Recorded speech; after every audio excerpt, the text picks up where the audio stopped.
amândoi tot mereu, împreună tu și eu, se miră lumea de noi.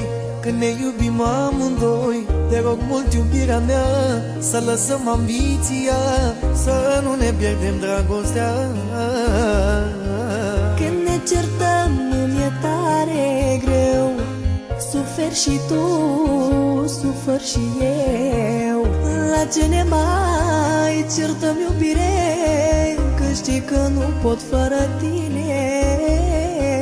Ca orice om îmi vine greu, spui vorbe grele, spun și eu. Dar nu e bine, viața mea, să ne stricăm dragostea. Noi doi, amândoi, ce iubire între noi, n-ar putea cineva să ne strice dragostea. Eu și tu, iubirea mea, amândoi în lumea mea, să ne facem dragostea. Ia să auzi, iubirea mea, ce îți cântă viața ta, viața ta, inima ta, omul ce n-ar suporta să te știi altundeva și lângă altcineva. Da. De la mine, Bogdan de la Ploiești, se dedică această melodie pentru bunul meu prieten Deli de la Călăraș și pentru tot ce iubește el.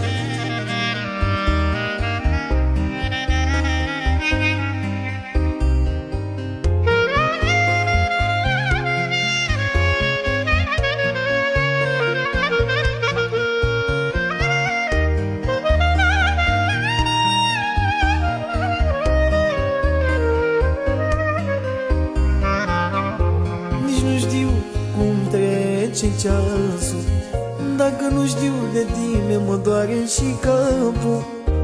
Iau pastile și nu trece, plânge inima că ea nu te vede. Cum pot să mai stau în casa mea când tu dormeai pe perna mea și nu te văd de atâtea zile? Vino să dormi lângă mine. Oi doi, amândoi, ce iubire între noi, n-ar putea cineva să ne strice dragostea. Eu și tu, iubirea mea, amândoi în lumea mea, să ne facem dragostea. Ia să auzi, iubirea mea, ce îți cântă viața ta, viața ta, inima ta, omul ce n-ar suporta să te știi altundeva și lângă altcineva.